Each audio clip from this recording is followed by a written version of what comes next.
ദൈവത്തിൻ്റെ പരിശുദ്ധമായ നാമം മഹത്വപ്പെടുമാറാകട്ടെ. ദൈനംദിന അപ്പം എന്ന അനുദിന വചനചിന്തയിലേക്ക് ഏവർക്കും സ്വാഗതം. ഇന്ന് പരിശുദ്ധാത്മാവിൽ പ്രാർത്ഥിക്കുന്നു എന്ന വിഷയത്തെ ആസ്പദമാക്കി ചില കാര്യങ്ങളെ നമുക്ക് ചിന്തിക്കാം. അതിനാധാരമായൊരു വാക്യം വായിക്കാം. യൂദ 1-ാം അധ്യായം 20-21 വാക്യങ്ങൾ. നിങ്ങളോ പ്രിയമുള്ളവരെ, നിങ്ങളുടെ അതിവിശുദ്ധ വിശ്വാസത്തെ ആധാരമാക്കി നിങ്ങൾക്ക് തന്നെ ആത്മീക വർധന വരുത്തിയും പരിശുദ്ധാത്മാവിൽ പ്രാർത്ഥിച്ചും നിത്യജീവനായിട്ട് നമ്മുടെ കർത്താവായ യേശുക്രിസ്തുവിൻ്റെ കരുണയ്ക്കായി കാത്തിരുന്നും കൊണ്ട് ദൈവസ്നേഹത്തിൽ നിങ്ങളെ തന്നെ സൂക്ഷിച്ചുകൊള്ളുവീൻ. സ്വന്തമായി പ്രാർത്ഥിക്കുന്നതും പരിശുദ്ധാത്മാവിൽ പ്രാർത്ഥിക്കുന്നതും തമ്മിലുള്ള വ്യത്യാസം എന്താണ്? അത് കാൽനടയായി നടക്കുന്നതും വാഹനത്തിൽ സഞ്ചരിക്കുന്നതും പോലെയാണ്. കർത്താവ് നമ്മുടെ ഉള്ളിൽ സ്വർഗത്തിൻ്റെ ദിവ്യ എഞ്ചിൻ, അതായത് പരിശുദ്ധാത്മാവ് സ്ഥാപിച്ചിരിക്കുന്നു. ദൈവം നമുക്കൊരു പ്രാർത്ഥനാ സഹചാരിയായി പരിശുദ്ധാത്മാവിനെ നൽകിയിരിക്കുന്നു.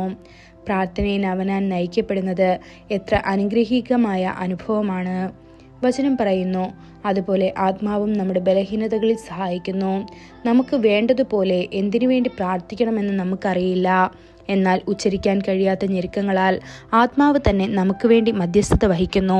ഇത് റോമർ 8-ാം അധ്യായം 26-ാം വാക്യത്തിൽ കാണപ്പെടുന്നു. നാം ജീവനുള്ള ദൈവത്തിൻ്റെ ആലയമാണ്. നാം പരിശുദ്ധാത്മാവിന് കീഴടങ്ങുകയും അവൻ്റെ ആലയത്തെ കള്ളന്മാരുടെ ഗുഹയാക്കി മാറ്റാതിരിക്കുകയും ചെയ്യുമ്പോൾ അവൻ നമുക്കൊരു പ്രാർത്ഥനാലയമാക്കി മാറ്റുന്നു. അവൻ നമ്മുടെ ഉള്ളിൽ നിന്ന് പ്രാർത്ഥിക്കാൻ തുടങ്ങുന്നു. അവൻ പ്രാർത്ഥനയുടെ സ്വർഗീയ ഭാഷ നമുക്ക് ആത്മാവിലേക്ക് കൊണ്ടുവരികയും നമ്മിലൂടെ മധ്യസ്ഥത വഹിക്കാൻ തുടങ്ങുകയും ചെയ്യുന്നു. അപ്പോൾ മാത്രമേ നമുക്ക് ആത്മാക്കളുടെ ഭാരം യഥാർത്ഥത്തിൽ വഹിക്കാനും പ്രസവവേദന പോലെ ആഴമായ പ്രസവവേദനയോടെ പ്രാർത്ഥിക്കാനും കഴിയൂ. ഇത് ഗലാത്യർ 4-ാം അധ്യായം 19-ാം വാക്യത്തിൽ കാണപ്പെടുന്നു. അപ്പോസ്തലനായ പൗലോസ് ആത്മാവിൽ പ്രാർത്ഥിക്കാൻ തുടങ്ങിയപ്പോൾ അദ്ദേഹം പറഞ്ഞു, ഞാൻ ആത്മാവിൽ പ്രാർത്ഥിക്കും, ഞാൻ വിവേകത്തോടെയും പ്രാർത്ഥിക്കും എന്ന്.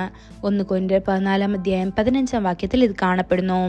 നാം ആത്മാവിൽ ഐക്യമത്യപ്പെട്ട് പ്രാർത്ഥിക്കുമ്പോൾ നമുക്കറിയാത്ത കാര്യങ്ങളിൽ, നമ്മുടെ ധാരണയ്ക്കോ ഭാവനയ്ക്കോ അതീതമായ കാര്യങ്ങളിൽ അവൻ നമ്മുടെ ഉള്ളിൽ നിന്ന് മധ്യസ്ഥത വഹിക്കുന്നു. ഉദാഹരണത്തിന്, ദൂരെയുള്ള നിങ്ങളുടെ കുട്ടികളുടെ നിലവിലെ അവസ്ഥ നിങ്ങൾക്കറിയില്ലായിരിക്കാം. എന്നാൽ എല്ലാം അന്വേഷിക്കുന്ന പരിശുദ്ധാത്മാവിന് അവർ എവിടെയാണെന്നും അവർ എന്താണ് അനുഭവിക്കുന്നതെന്നും കൃത്യമായി അറിയാം. അവൻ അടുത്തുള്ളവരുടെ ദൈവം മാത്രമല്ല, അവൻ ദൂരെയുള്ളവരുടെയും ദൈവമാണ്. നിങ്ങളുടെ ഉള്ളിൽ നിന്ന് അവൻ കൃത്യതയോടെയും അനുകമ്പയോടെയും കൂടെ നിങ്ങൾക്ക് വേണ്ടി പ്രാർത്ഥിക്കുന്നു. ത്രിത്വത്തിൽ ഒന്നായ പരിശുദ്ധാത്മാവ് അർപ്പിക്കുന്ന പ്രാർത്ഥനയെ പിതാവ് ഒരിക്കലും നിരസിക്കുകയില്ല. ദൈവം ആത്മാവാണ്. അവനെ ആരാധിക്കുന്നവർ ആത്മാവിലും സത്യത്തിലും ആരാധിക്കണം. ബൈബിൾ നമ്മെ പ്രോത്സാഹിപ്പിക്കുന്നു. എല്ലാ പ്രാർത്ഥനയോടും കൂടെ എപ്പോഴും ആത്മാവിൽ പ്രാർത്ഥിക്കുകയും എല്ലാ വിശുദ്ധന്മാർക്കും വേണ്ടി എല്ലാ സ്ഥിരോത്സാഹത്തോടും അപേക്ഷയോടും കൂടെ ഈ ലക്ഷ്യത്തിൽ ജാഗരൂകരായിരിക്കുകയും ചെയ്യുക. ഇത് എഫേസ്യർ 6-ാം അധ്യായം 18-ാം വാക്യത്തിൽ കാണപ്പെടുന്നു. പ്രിയ ദൈവമക്കളെ, പരിശുദ്ധാത്മാവിൽ പ്രാർത്ഥിക്കുക, ആത്മാവിൽ പ്രാർത്ഥിക്കുക. നിങ്ങൾക്ക് അഭിഷേകം ലഭിച്ചിട്ടുണ്ടെങ്കിൽ അന്യഭാഷകളിൽ ദൈവവുമായി ആശയവിനിമയം നടത്തുക. അതിനായി ദൈവം നമ്മെ ഓരോരുത്തരെ സഹായിക്കുമാറാകട്ടെ. കൂടുതൽ ധ്യാനത്തിനുള്ള വാക്യം 1 കൊരിന്ത്യർ 14-ാം അധ്യായം 2-ാം വാക്യം. അന്യഭാഷയെ സംസാരിക്കുന്നവൻ മനുഷ്യരോടല്ല ദൈവത്തോടത്രേ സംസാരിക്കുന്നു. ആരും തിരിച്ചറിയുന്നില്ലല്ലോ, എങ്കിലും അവൻ ആത്മാവിൽ മർമ്മങ്ങളെ സംസാരിക്കുന്നു. ഇന്നത്തെ ബൈബിൾ വായന രാവിലെ സങ്കീർത്തനങ്ങൾ 84, 85, 86 അധ്യായങ്ങൾ. വൈകുന്നേരം റോമർ 12-ാം അധ്യായം. ആമേൻ.